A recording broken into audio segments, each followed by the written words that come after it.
আসসালামু আলাইকুম, কেমন আছেন সবাই? আশা করি সবাই অনেক অনেক ভালো আছেন এবং আজকের এই ভিডিওতে শেপ লেয়ার নিয়ে আমি কথা বলবো।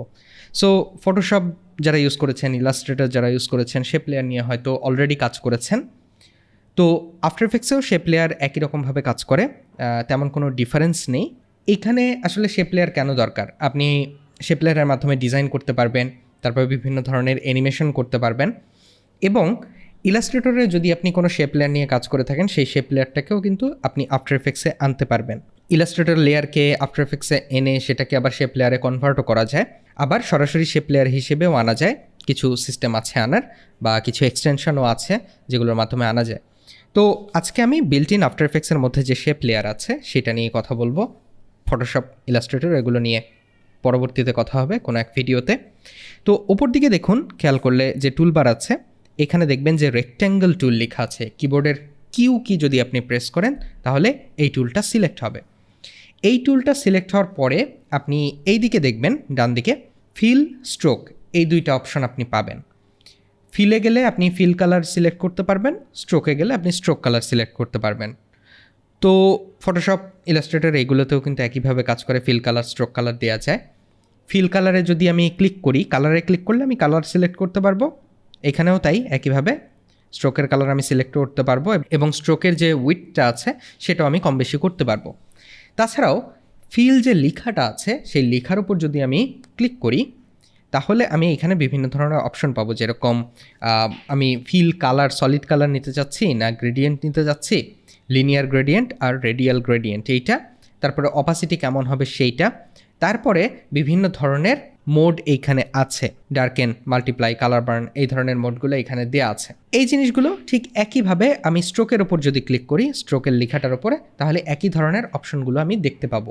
এখানে আরেকটা জিনিস, এই যে রেক্ট্যাঙ্গেল টুলটা দেখুন যে সাইডে ছোট্ট করে একটা তীর চিহ্ন দেওয়া আছে।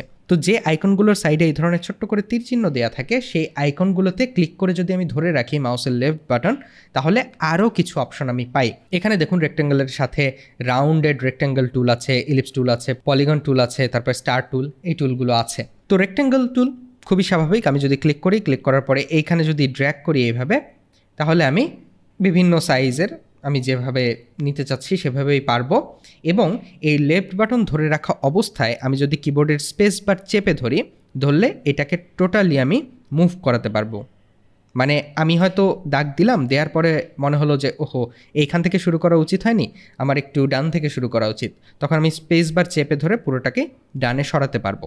এছাড়াও যদি আমি শিফট কি প্রেস করি, এখন লেফট কি আমি ধরেই রেখেছি, এখন শিফট কি প্রেস করলাম, তাহলে দেখবো যে একদম সমান আকারে, মানে ওপরে নিচে ডানে বামে সব দিকে একদম সমান আকারে ছোট বড় হতে থাকবে। ঠিক আছে, আমি যদি একদম সমান চারকোনা কোনো রেক্টেঙ্গেল নিতে চাই তখন এইটা প্রেস করতে পারি।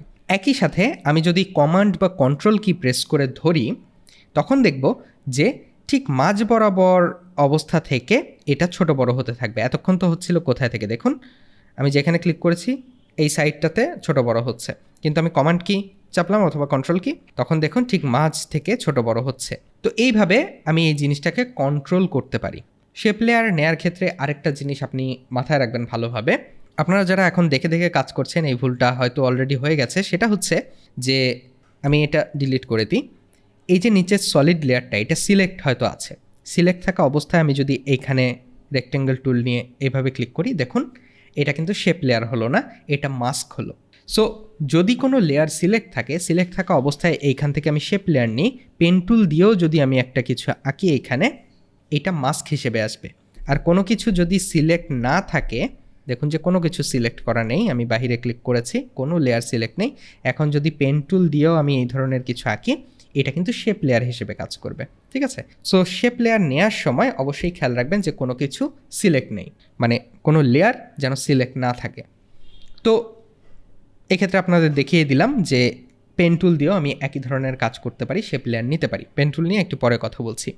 তো এইখানে আরও কিছু টুল আছে, যেরকম রাউন্ডেড রেক্টেঙ্গেল টুল, এইটা নিয়েও আমি এভাবে নিতে পারবো। এইখানে দেখুন যে রেক্টেঙ্গেল টুল যখনই নিলাম, রাউন্ডেড রেক্টেঙ্গেল টুল হোক অথবা যেটাই হোক, নেয়ার পরে এই অপশনগুলো এখানে দেখা যায়। এই অপশনগুলোর মধ্যে যদি আপনি ঢোকেন, একই কাজ করতে পারবেন। এইখানে যেরকম ফিল কালার, তারপরে স্ট্রোক উইথ এই জিনিসগুলো চেঞ্জ করা যায়, ঠিক একইভাবে এইখানেও চেঞ্জ করা যায়, অপাসিটি চেঞ্জ করা যায়। তারপরে দেখুন এই যে স্ট্রোকের উইথ আমি চেঞ্জ করতে পারছি। তারপরে দেখুন যে আমি রাউন্ডেড রেক্ট্যাঙ্গেল যেহেতু নিয়েছি, এখানে রেক্ট্যাঙ্গেল পাথের মধ্যে যদি ঢুকি আমি রাউন্ডনেস এইখানে দেখুন কম বেশি করতে পারবো। তারপরে দেখুন যে এটা ছোট বড় করতে পারবো।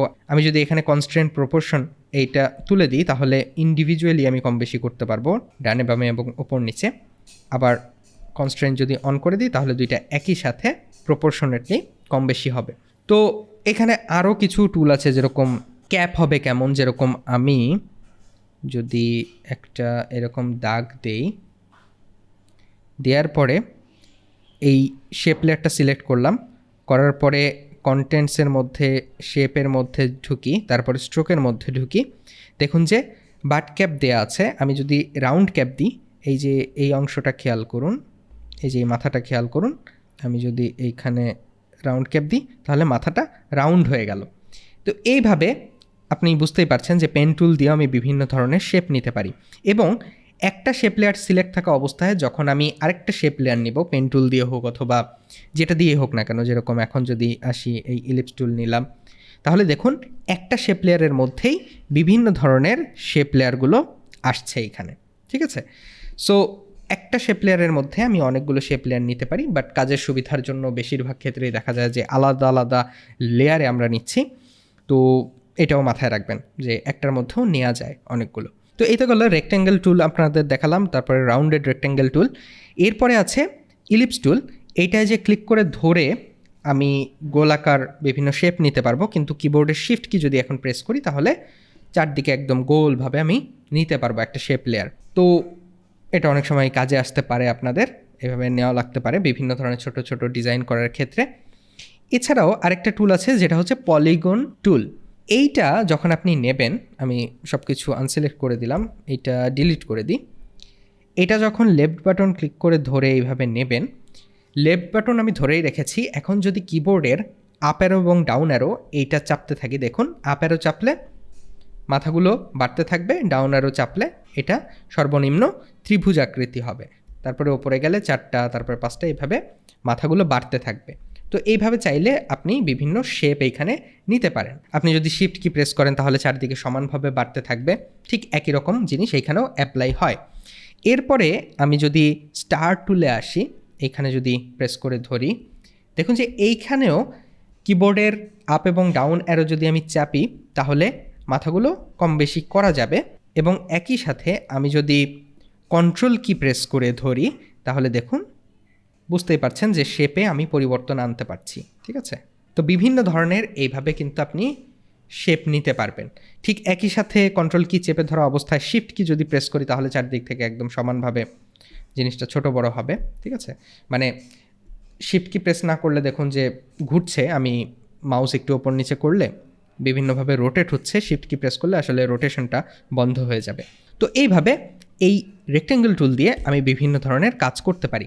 এখন আসি পেন টুলে। পেন টুলে আমি যদি ক্লিক করে ধরে রাখি এখানে আরও কিছু টুল দেখতে পাবো। সো আমি এখন মেইন যে পেন টুল আছে সেটা নিয়েই কথা বলি। সো পেন টুল আপনারা ইলাস্ট্রেটরে হয়তো কাজ করেছেন, জানেন পেন টুল সম্পর্কে। পেন টুলে মাস্টার হতে একটু সময় লাগে, মানে যদি আপনি পেন টুলে খুব ভালোভাবে কাজ করতে চান তাহলে একটু সময়ের প্রয়োজন। অলরেডি যদি আপনি জেনে থাকেন তাহলে তো অবশ্যই জানেন। এখানে দেখুন যে এখানে ক্লিক করলাম, এখানে ক্লিক করলাম, স্ট্রেট পয়েন্ট হবে, এখানে ক্লিক করলাম, স্ট্রেট পয়েন্ট হবে। লেফট বাটন চেপে যদি ধরে আমি ড্র্যাগ করি তাহলে এইভাবে আমি বাঁকাতে পারবো, ঠিক আছে। সো বুঝতেই পারছেন যে আমি যদি কোনো শেপ নিতে চাই ঢেউয়ের মতন তাহলে এইভাবে আমি নিতে পারি, ঠিক আছে। তারপরে কোনো পয়েন্ট যদি আমি কম বেশি করতে চাই, দেখুন যে এই পয়েন্টটা যদি আমি ক্লিক করি আমি মাথা ধরে কম বেশি করতে পারবো লেফট কি প্রেস করে। তারপরে আমি যদি স্পেস বার চাপি, এখন স্পেস বার চেপে উঁচু নিচু করতে পারবো এটাকে, দেখুন এইখানেও।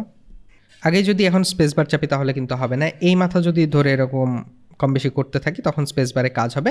তাছাড়াও আমি মাঝের এই অংশটাতে ধরে ঠিক একই কাজ করতে পারি, ওপর নিচে করতে পারি।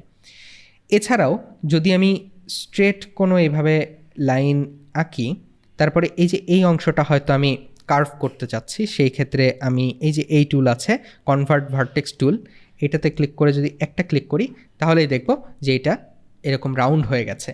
এছাড়াও আমি এই ভার্টেক্স টুল দিয়ে যে কোনো একটা দিকে ধরে কম বেশি করতে পারবো। এতক্ষণ দেখছিলাম যে এক হ্যান্ডেল ধরলে আরেক হ্যান্ডেল কম বেশি হচ্ছে, ঠিক একইভাবে আমি যে কোনো একদিকে কম বেশি করতে পারবো।